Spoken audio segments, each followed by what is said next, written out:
Lift up your faces. You have a piercing need for this bright morning dawning for you. History, despite its wretched pain, cannot be unlived, and if faced with courage, need not be lived again. Lift up your eyes upon the day breaking before you give birth again to the dream.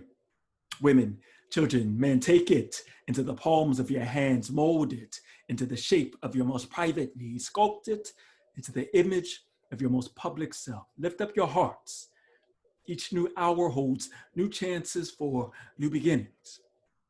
Do not be wedded forever to fear or yoked eternally to brutishness. The horizon leans forward, offering us space to place new steps of change here on the pulse of this new day. May you have the courage to look up and out and upon the rock, the river, the tree, your country here on the pulse of this fine day.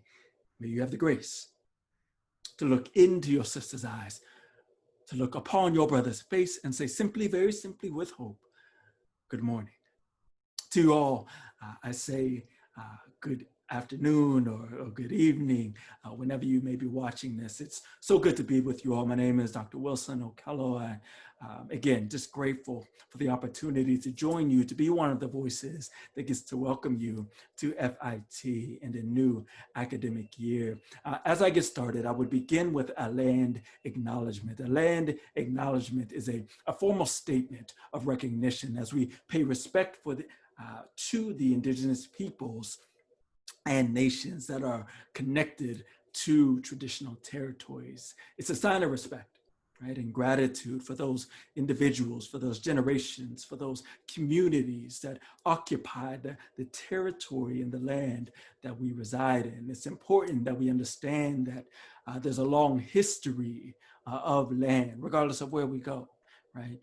And the history of settler colonialism. We know that colonialism is an ongoing project, it's an ongoing process in this nation, and we must be mindful, right, of its practices and the ways that it works such that we can begin to decolonize the lands, right, our education and really our minds. And so I want to acknowledge and offer deep gratitude to the Lenape land and the water that supports us as we're gathered here right now together. I invite you to join me as we pay respect and give gratitude to the Lenape people and the Lenape land. Please take a moment to consider the many legacies of violence, displacement, migration, and settlement that bring us here today. If we get to take just a moment of silence.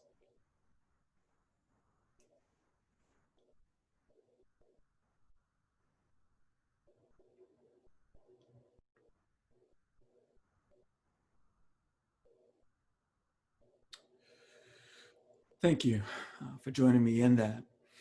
I'd like to begin with that meditation from our dear sister, Maya Angelou, as a way to remind us that every dream really has a starting place, right? The dream that Angelou projected onto the country in 1992 was a long cultural dream that predated her. Among the many things I appreciate about poets and literary minds is their ability to chronicle the times, to present us with rich archives so that the patterns of our present and future need not be out of touch with our history. She reminds us that we all have a commitment to those who are coming after us, and in the spirit of paying it forward, I come to you today and I think about the work that we are preparing to do. To be honest, I'm heavy in this moment. I'm deeply saddened by the state of affairs that we've been in for the past couple of months and really years and really generations, if we want to sort of think more broadly. I can't approach this conversation as if it were a normal set of circumstances, because as we all know, it isn't. As a matter of fact, the idea of normal rings artificial, right? It's non-descriptive in many ways as a frame, right, for the familiar, right, and a justified state of affairs that has always worked for some and has never worked for most. This is not normal. Indeed, many of us have never lived under the umbrella of normal. We are seated in the catastrophe, right, of a triple pandemic, right? We have the public health crisis, certainly of COVID-19. We have this generational public health crisis that is a manifestation of racism 1619. And then we have this economic pandemic that is affecting communities across this nation, right? And really the world. My heart is broken literally over the almost 167,000 lives that have been taken from COVID, right? This is not an abstract sort of contraction that we are wrestling with. We have lost 167,000 people. 167,000 people are dead. Many of us know people or know people who have lost loved ones due to this pandemic. I'm saddened by the Black and Indigenous people of color that are being disproportionately exposed and dying from COVID. We know that over 30,000 Black people have died from COVID. We can let all of that sink in. 167,000 people just in this nation, 30,000 Black people. And if we think about Indigenous lives, they are continuing again to lose lives at resounding rates. People of color connected to, again, generations of disproportionality in their communities are being affected in these really nuanced ways. This all in the midst of a public reckoning, right? Over an unresolved history that has taken many countless lives, right? What becomes our work in this moment? What becomes the thing that we are supposed to take up? It seems like every August, right, I approach students and greet many students just like yourselves, and I'm attempting to come up with new words for the same type of pain, trying to make sense of really what has become unspeakable, to give voice to the dead and to the dying, right? I'm tired in many ways of burying Black people. I mean that both in a literal and a figurative sense. The death of George Floyd will certainly, right, be marked as a crucible moment in this fight for Black mattering. Certainly it has galvanized people in really nuanced ways. But as I think about it, I can't help but question or ask, what is different about this particular set of circumstances that has pushed so many of our brothers and sisters, particularly our white brothers and sisters, to respond in these new and different ways, right? What was different about this virtual and this visceral scene that compelled individuals to respond in a certain type of way? I want to suggest to you all that our Black living, if we're going to advocate for lives mattering, that they cannot be catalyzed by the notion of death, right? Let me say it this way. Black death or individuals dying can't be the reasons that we take to the street, right? Now, it can't be the reasons that we all of a sudden feel compelled to stand up and to begin to advocate differently for those who are being disproportionately affected. I'm excited though, right, in this moment, right, in this despair. I'm excited, right, about some of the shifts that are happening, right? I'm excited about the name changes. I'm excited to see some of the long labor, right, finally come to fruition. But we need not be flattered, right, by the proliferation of statements and name changes, because in and of themselves, that is not racial justice. Those things are not going to bring us towards equity when we can begin to march, right, for the living, when we can begin to write for the living, when we can begin to create and plan and lift up those who are living. That will move us closer to the project of justice, of racial justice, of decolonization, right? So to all the Black, Indigenous, people of color who are viewing this in this particular moment, I don't know you, but I see you, right? I love you. And I would encourage you, just as Toni Morrison has always encouraged me, by saying that here in this place, we have to love our flesh. Flesh that weeps and laughs, flesh that dances on bare feet in grass. We have to love it hard, because yonder, they don't love your flesh, they despise it. Yonder, they don't love your eyes, they just as soon pluck them out, no more than they love the skin on your back. Yonder, they flayed. Oh, my people, she says, they don't love your hands. Those they only use, tie, bind, chop off, and leave empty. Love your hands, she says, love them, raise them up and kiss them, touch others with them, pat them together, stroke them on your face, because they don't love that either. Love them, she says. Hold on to your heart, because this is the prize. Take care of yourselves. Right? Protect your spirit, protect your peace at all costs. So as you might gather, I've been reflecting quite a bit on the life and the legacy of Toni Morrison, and the corpus of her essays and stories. They are without a doubt cemented in the literary canon. I believe that we are all better because she was here. More than what she wrote, however, I'm drawn to the brilliance of Professor Morrison because of what was beneath her words.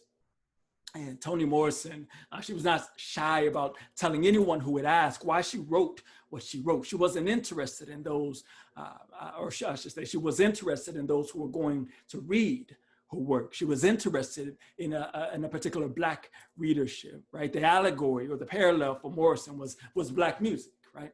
So Black music was as splendid, as wonderful, as complicated as it was, because the audience that she was after was from within. Its primary audience was within, right? Yes, music has become universal. Jazz, the blues, hip hop, R&B, all these things that we have sort of come to understand as genres for everyone, right?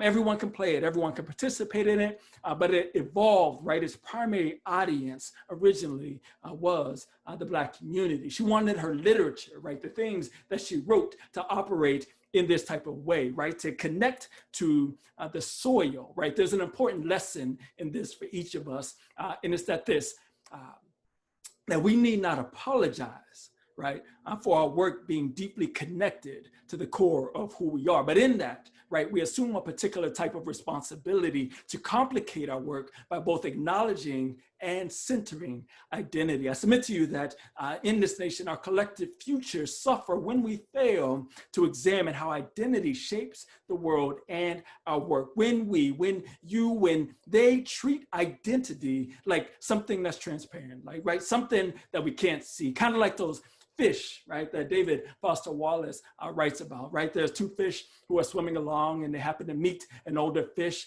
who's coming their way. The older fish nods and says, "Good morning, how's the water?" The two fish kind of say hello and then swim away. All of a sudden, the two fish finally turn and look to each other and say, "What the hell is water?" Right? Even if the work does not wear identity on its sleeve, I want to submit to you this morning that we are all continuously being shaped by the water. We are all continuously being shaped by this notion of identity. Our work to do in this world, whatever it is that you are embarking on, I believe is a form of creativity. And with that comes the power to oppress and to liberate, to scar and both to sanctify, to plunder and to redeem. Our creativity has a responsibility beyond us. Morrison, she tells the story of a Christmas day several years ago, and she was staring out the window, and she was in an extremely dark mood. She was feeling particularly helpless in this particular time. A friend, a fellow artist, called to wish happy holidays, and calls and says, "How are you?" And instead of you know how we do, and instead of just saying things were fine, she decides to blurt out the truth. She says, "I'm not well. I'm depressed. I can't seem to work. I can't seem to write. I'm paralyzed," right? And I've never sort of been in this type of situation before, right? All of these things that are going on in and around us. And just as she's about to explain and go into detail, the friend interrupts her and says, "No, no, no. See, this is the time when artists are to go to work, not when everything is fine, right? But when there is dread." See, Morrison, she reminds us that this moment that we're in, right, catalyzed by this triple pandemic, right, the despair that so many individuals are facing, this is not the time for pity. It's not the time for fear. We speak, we work, and we create, right? And this is how civilizations can heal, right? I know very much that the world is bruised. Right, I know that it is bleeding, and though it's important not to ignore the pain that we're feeling, it's also critical that we refuse to succumb to its hostility. Our work to do in this world is to imagine otherwise, is to imagine new possibilities for being. If we were to even look across time, we will see countless examples of individuals, right, who ordinary folks who became masters of the impossible in these moments of dread. We can look at Arkansas in 1957, and there we would find a teenage Elizabeth Eckford and 8 other students who known as the Little Rock Nine, as they crossed these red seas of vitriol on their way to integrating a central high school. We could look at Greensboro, North Carolina on February 1st, 1960, and there we would find 4 other teenagers, Ezell Blair Franklin McCain, Joseph McNeil, and David Richmond, as they took a stand by taking a seat at Woolworth's lunch counter. And though they were tormented, they refused to leave. 3 days later, some 300 other students would join them to continue to protest. I will show you the Children's Crusade, right, in Birmingham, Alabama in 1963, where thousands of children ages 8 to 17 were trained in these tactics of nonviolence. On the first day of protest, they were arrested. On the second day, they were beat with batons. They were sprayed with water hoses. They were threatened with police dogs, but they continued to show up. They continued to offer these demonstrations, right? And the footage and the photographs of that violence would go a long way in helping to turn the tide of what we know as that civil rights moment, right? I will show you East Los Angeles in 1968, where thousands of Chicano students went back and forth with the school district to address dropout rates and overcrowding, and these incompetent teachers and administrators, counselors who were steering these students into things like auto shop instead of college track courses, right? When the administration didn't respond, they staged a massive walkout, right? We could look at Tiananmen Square on June 5th, 1989, and we would find a lone unidentified person who stood in front of a column of tanks that were threatening to barrel them down. See, this was one day after thousands of people were slaughtered in Beijing. This was an act of defiance against overwhelming odds. We could look at the Arab Spring, right, in Northern Africa, in the Middle East in 2010, and we can see how one person's act of bravery in Tunisia set off pro-democratic uprisings in places like Egypt, Libya, Syria, Yemen, Saudi Arabia, and Jordan. We could look at North Dakota, right, in 2016, and we will see indigenous youth who organized a 2,000-mile spiritual run, right, from North Dakota to Washington, D.C. to protest the construction of the Dakota Access Pipeline, right? We could look at this very moment. There is something happening here. There's something happening on the streets of New York City, right? There were individuals, just like the folks I mentioned, right, are sensing that there is more to life than what has been carved out for them. And if we are to have more, we have to be willing to create it. These individuals were participating in the project of world making, right? World making. They were imagining otherwise. I told you, I started off by telling you that I was sad in this moment, that I've been heavy, and I'm constantly sort of wrestling with this sense of despair. As individuals, the collective we, right, not everyone, but attempts to sort of move past this moment, right? And in some ways, I think we try to move through pain too quickly, right? I think there is a season of mourning, but I'm also motivated in this moment. I'm thinking about a video, Flying Lotuses, Never Gonna Catch Me. If you get a chance, go ahead and watch that. But in this particular video, I'm reminded that both mourning and the insistence on life can exist all at once. The video, it opens at a funeral. where two children, a black boy and a black girl, they're lying in this sort of open casket, and they're beautiful, right? The community is sort of grieving around them inconsolably. And the scene really is just sort of one of profound mourning. And then the children, they open their eyes. They climb out of their caskets, and they begin to sort of dance explosively in front of the church. Then they dance and run out of the church. The mourners obviously can't see this sort of resurrection, but the kids, they dance with creativity, with an expressiveness of life that is born of violence and violation, right? It's the type of expression that has literally turned the world right upside down. I believe that we have a generational type of work to do in this moment. We have an explosive type of creating to do in this particular moment, and you all get to lead us. So my question for you all as you embark on this new experiences, this set of years that you will be at FIT, is what is your work to do? Right? And it's all right. It's all right if you don't know. It's a big question, but I believe that as we start thinking about it, right, we'll reach points of clarification, right? Again, it's okay not to know, but I would encourage you to think about what brings you to this particular moment. Why are you here, and what will it mean, right, that you were here? What will it mean that you were here? Right? As we think about where we might begin in this moment to begin to answer these questions, I'm thinking about Martin King's 1967 book, Where Do We Go From Here, Chaos or Community, when we're reminded that we are now faced with the fact that tomorrow is today.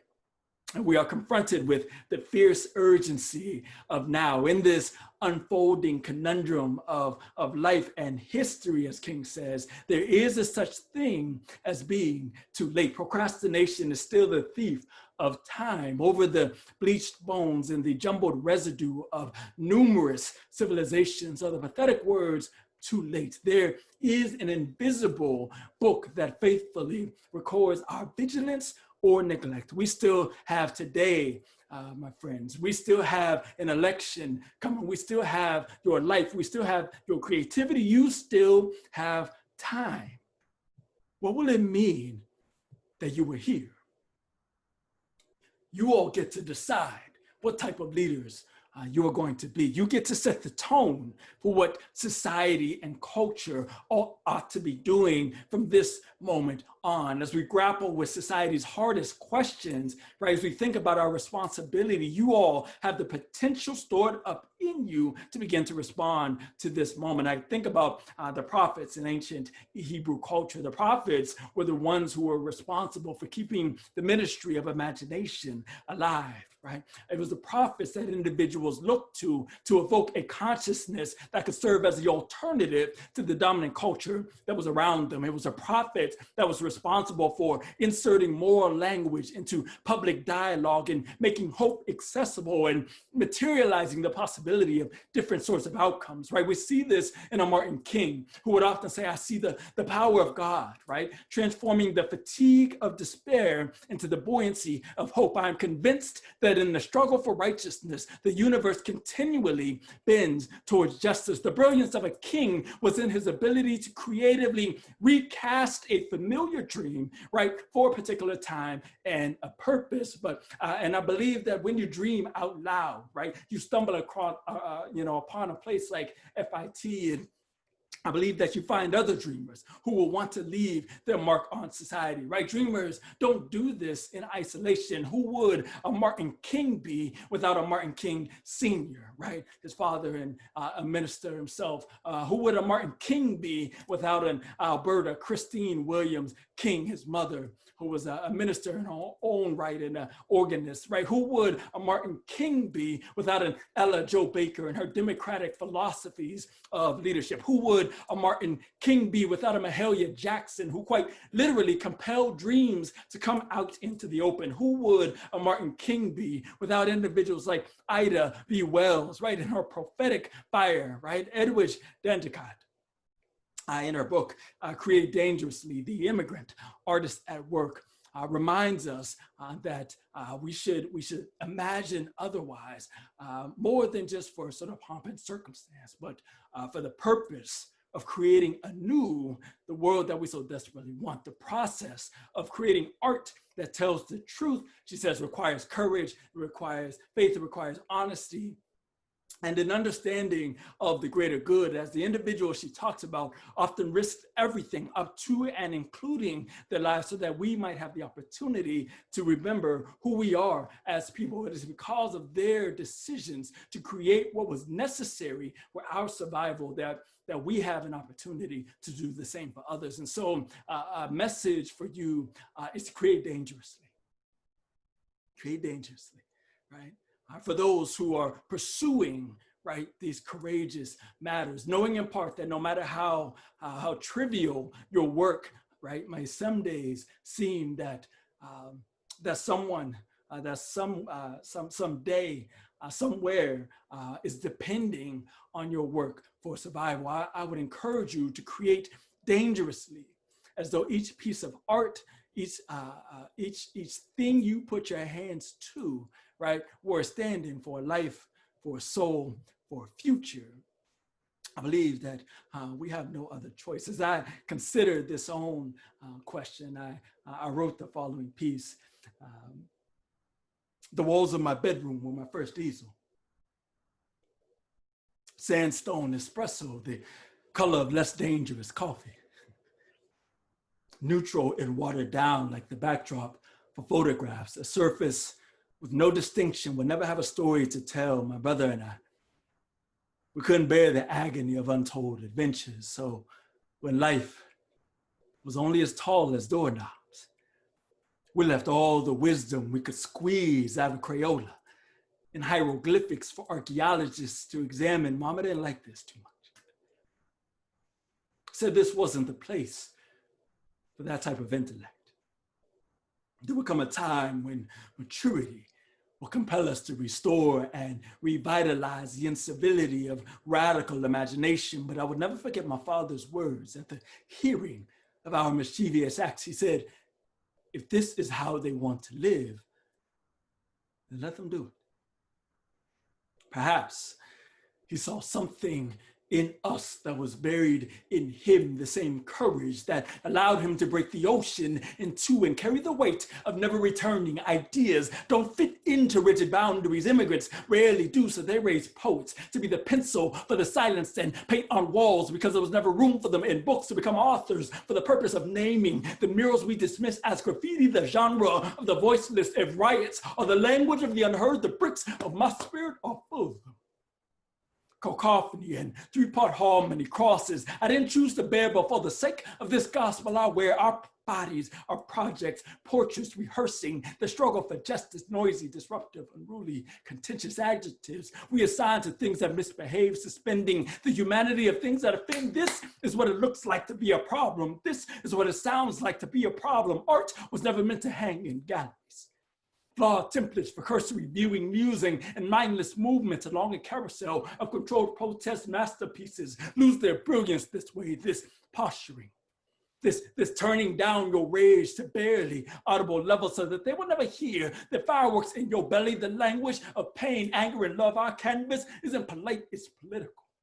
Spilled acrylic paint in all the right places, watch dialogue and revolution rarely separating the two. Keep showing up, and when you do, show up big and loud, out of place and eloquent like fevers that won't break. Soup and water won't rid this type of disease. Custodians can't scrub out what is weather resistant. Resting in the bosom of aerosols, the permission to scribble interruptions into advocacy, truancy into truth-telling, vandalism into validation. You could spend a lifetime responding to the symbols into the shapes given to you, or you can give them something to call you. Make sure your mural is incandescent and glows in the dark. Say of the same materials as brown girls dreaming, and the souls of black folk name it something powerful, something soulful and urgent, convicting the tongue with every syllable too complicated to utter thoughtlessly. Train them to say it correctly and repeat if necessary. You are worthy of that. Name is something defiant. Rebellions and protests share the same soul, no matter what nation or state you call home. Give it a holy name. Our children will hear the voices we give to our prayers and remember to be proud of their bodies and this genius, no matter how wrong they are told they are. Make it sound like hip hop.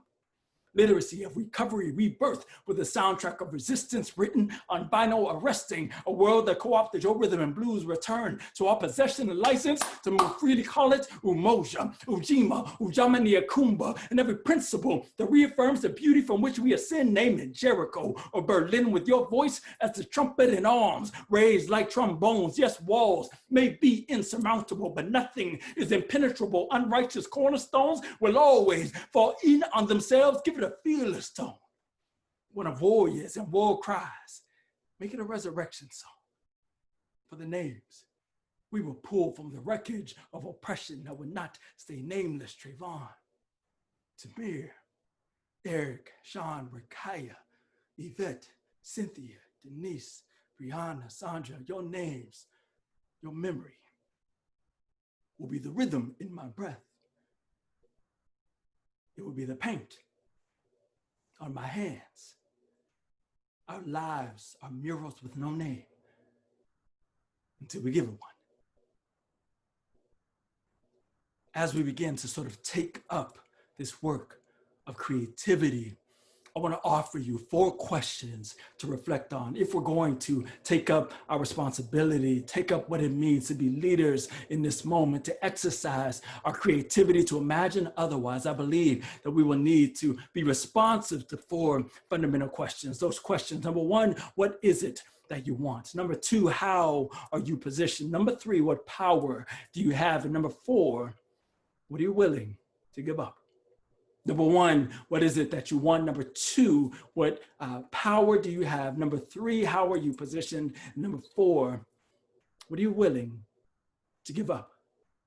If we could, let's take the first question, this first question of what do I want? In other words, what do you want your words, your thoughts, your very presence to accomplish in this world? Nothing, I believe, will threaten the actualization of your purpose, right, than the seduction to be less than you are capable of being, to be mediocre, right? I ask myself this question, right, what do I want, right, partially as a responsibility to you, but also as I think about my work in the world, my work in the classroom, my work on campus, my work in organizations, right? How do we honor the gifts that we've been given?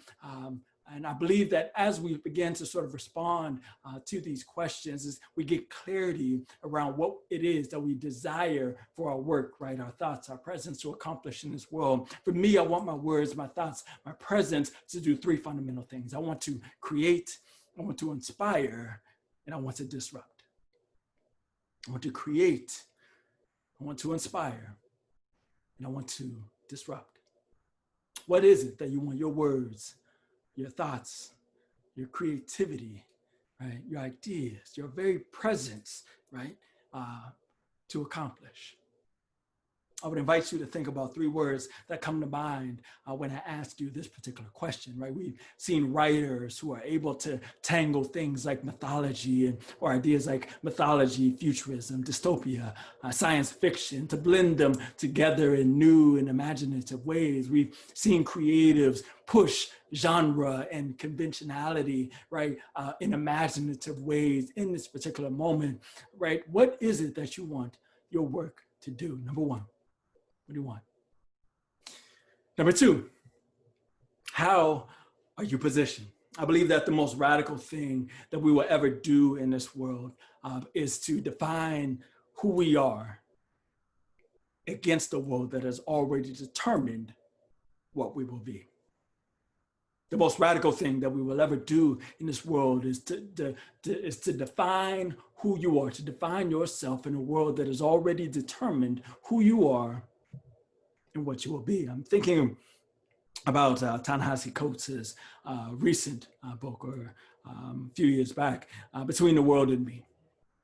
He offers a stark contrast between what he believes America, or what America believes it has achieved, and the experiences of people who live outside of what he calls the dream. In detailing his own narrative, a conversation he had with his son, he writes about the night that the St. Louis prosecutor, or St. Louis grand jury, handed down this decision of a non-indictment. This is in the case where Darren Wilson killed Michael Brown.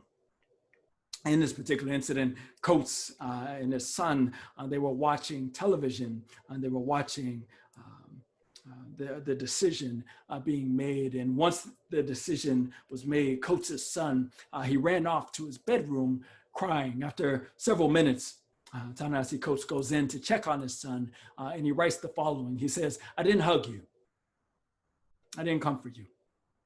I didn't tell you it was going to be okay, because I never believed it was going to be okay. What I told you is what your grandparents tried to tell me, and that is this, that this is your world. This is your body. This is your country. And you have to figure out how to live within all of that. The question of how does one live in this body, in this Black body for Coates, inside a country that is lost in the dream, has been the question of my life. I believe that this is a profound question that we all need to wrestle with, right?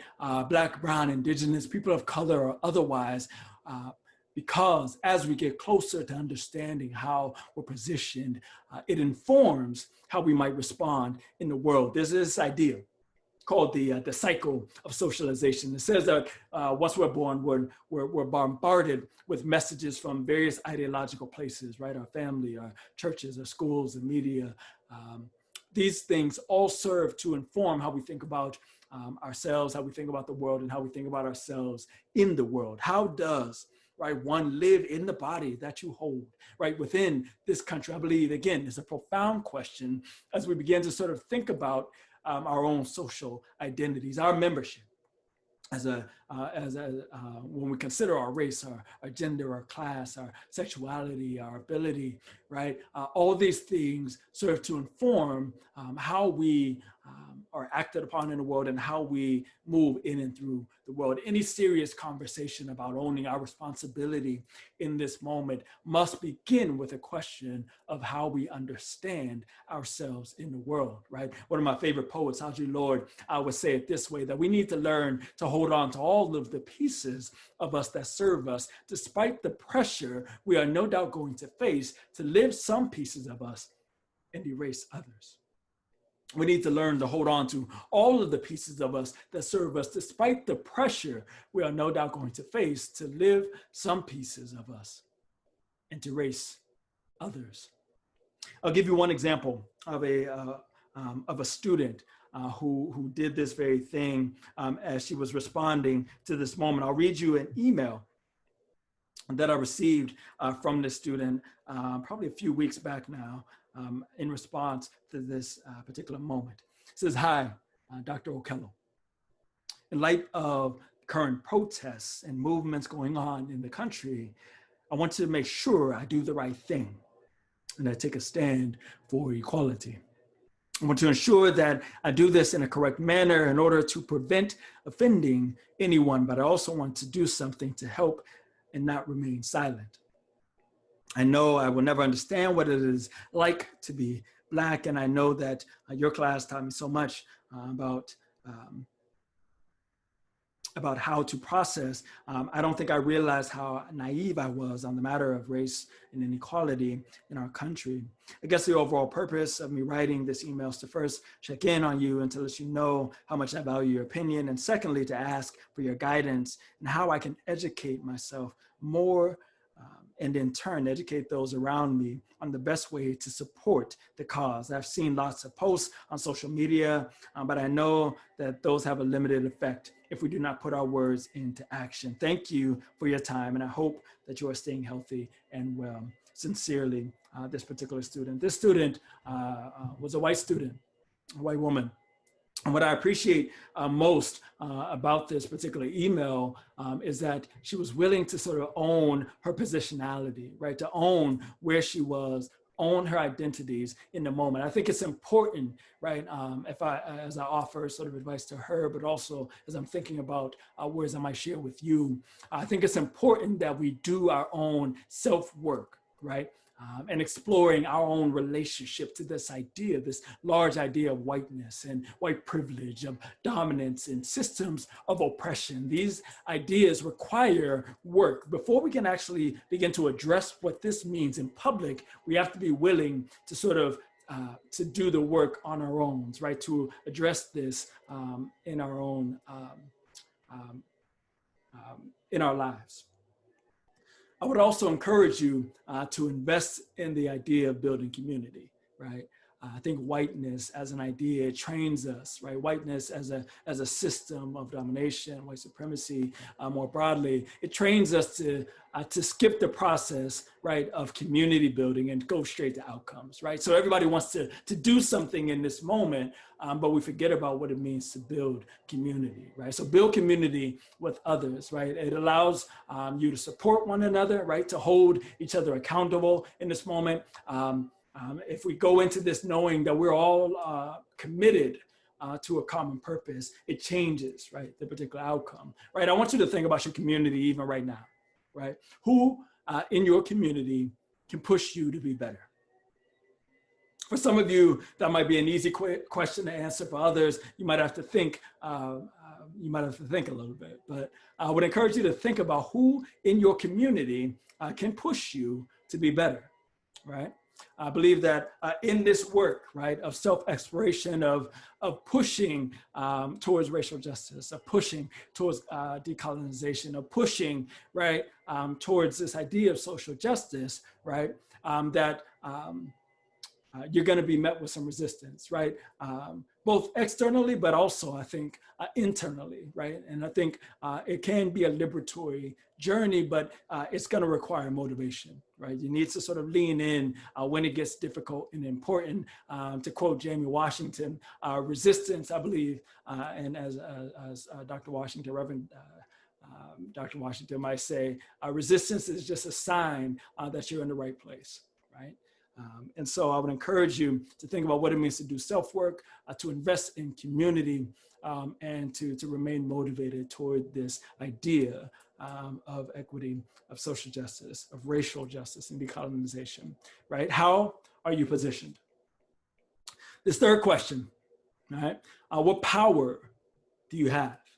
Alice Walker reminds us that the most common way that we give up our power is by thinking that we don't have any, right? So power is simply the ability to shape reality or to give meaning to it. I believe it's something that we all possess, irrespective of the energy we might spend contending that we're powerless, right? I believe that we can be curators and arbiters of knowledge, and where we can do that, I believe that we always will always have some form of power. Malcolm X would say it this way, that the most critical thing facing people in the Americas, oppressed or otherwise, is a lack of a radical imagination. It says that we have sentenced ourselves to a way of thinking and strategizing that is either accepted, advised, or approved. Said in another way, we've given in to what some scholars might call a false consciousness, or we believe only in things that seem attainable or within reason. And this false consciousness, it severely impedes our ability, our capacity to move through the world with any sort of authority, because we're always seeking the go-ahead. We're always seeking affirmation. We're always seeking the validation to do the things I believe that we are capable of doing. When we take our power and we fuse it with our agency, I believe that we can do the extraordinary. What power do you have? Right? And I believe that as we, again, take that up, we can do amazing things in this world. I believe that creativity in many ways, right? It emerges in responses to the things that plague our communities, right? And so I'm interested in your creative emergences, right? The things that are pushing you in this particular moment. We're seeing so many artists, so many visual artists, right? Who are who are taking this moment and responding in powerful ways. Think about Henry Taylor and Michael Rakowitz of Jatovia, Gary of Carrie Mae Weems, of Alexandra Bell, and just broadly Black women in the in the Black Lives Matter movement. I think about individuals, right, who are turning boulevards and streets, right, into to Black Lives Matter boulevards, right, across the nation, right? What type of, how are you taking up your power, right, infusing it with your agency? What power do you have in this moment, and how are you taking that up? What do you want? How are you positioned? What power do you have? And finally, what are you willing to give up? And this will be my sort of final point. But what are you willing to give up? Again, if we were to canvas history, we will see countless examples of individuals at these points of departure, right? These critical moments in their life and destiny where they made these unpopular decisions, speak truth to power. And so I'm asking you, what are you willing to give up? Truth to power, and the notion of truth to power, I think in many ways has become romanticized. I think that we forget that speaking truth to power doesn't come from surplus, right? It doesn't come from the things that we already have and we can just kind of skim some off the top and give away. But truth to power, speaking truth to power, it comes from sacrifice. So what are you willing to sacrifice, to get out of, right? To give up, to relinquish, such that we can move forward in a different type of way. I think about Nina Simone. The sultry singer, right, from North Carolina, right? She dreamed of being this classical pianist, right? Her work coalesced with her unique gifting. It would catapult her into the hearts, into the ears of music enthusiasts, right? She was known for her rich, her earthy, and her deeply personal arrangements. Simone could take a piece of music and morph it into experience. Those around her said that she had a particular gift, right? She could hear things and literally morph it into an experience. But when we think about Simone, those around her said that she became disillusioned, right, by the hollowness of all of the praise and the bright lights as she wrestled with anger concerning the condition of minoritized folks in the sort of Western United States. Lucidly and passionately, she proclaimed once that freedom is no fear. I mean, really no fear. If I could but live half my life. Those around her, again, would say that Simone would become difficult to book, right, for shows, for gigs, for opportunities, because she would not stop speaking out. What do you want? How are you positioned? What power do you have? What are you willing to give up? I think about the 1968 Olympics. Tommy Smith, John Carlos, and Peter Norman, they became these symbols of political struggle and this portrait of open defiance. I'm sure you know the story. Right after finishing first, second, and third in a 200-meter dash, Smith, the athletes, all of them, did the unimaginable on the medal stand during the national anthem. Smith, with a black glove on his right hand, he raised his fist to the sky. Carlos, with a black glove on his left hand, he raised his fist to the sky, symbolizing this sort of arc of unity. These two black athletes wore black socks to symbolize poverty in a racist America. Peter Norman, the white athlete, he wore the Olympic badge of human rights on his jacket, and he stood in solidarity with these two athletes. Now, all of the athletes, all three athletes would sort of face immediate pushback. Smith and Carlos most immediately were suspended from the team. They were expelled from Olympic Village, and they were sent home as an embarrassment to their country. For the rest of their lives, all three athletes would occupy this precarious place of individuals who could have had it all, right? All the medals, the glory, the riches, records, but they opted for these borderlands of sorts, right? According to Smith and Carlos, how could we be celebrated on this podium when at home our people continue to suffer? What are you willing to sacrifice? What are you willing to sort of relinquish? What are you willing to give up? As I think about our obligation in this particular moment, I think the obligation for all of us, anyone who thinks of themselves as responsible, is to examine society, right? To try to change it, and no matter the cost, right? For me, I remain unapologetic in my agenda to enliven warriors whose words, whose actions will land on the side of justice and integrity. Right? And I believe that we're all granted a particular platform to do this type of work. As we answer and we reflect on these questions of what do you want, how are you positioned, what power do you have, and what are you willing to give up? I hope that it will move you closer to enacting your creativity in brilliant and nuanced ways. I'm excited for the work that you all are taking up. I'm excited for your journey over the next few years. What will it mean that you all were here in this particular moment? FIT, thank you all so much for the opportunity again to join you. Thank you all so much to your planning, your staff, your phenomenal staff, all of the organizers for the invitation to join you. I continue to appreciate the long partnership and love that we share. And so if I can be a resource for any of you students, staff, faculty, I'm certainly willing to do so. So all the best as we move forward with courage and with integrity and with a different resolve in this particular moment. I pray that you all are safe and that you all are well, and take good care as you move into a phenomenal fall. Thank you all so much for having me.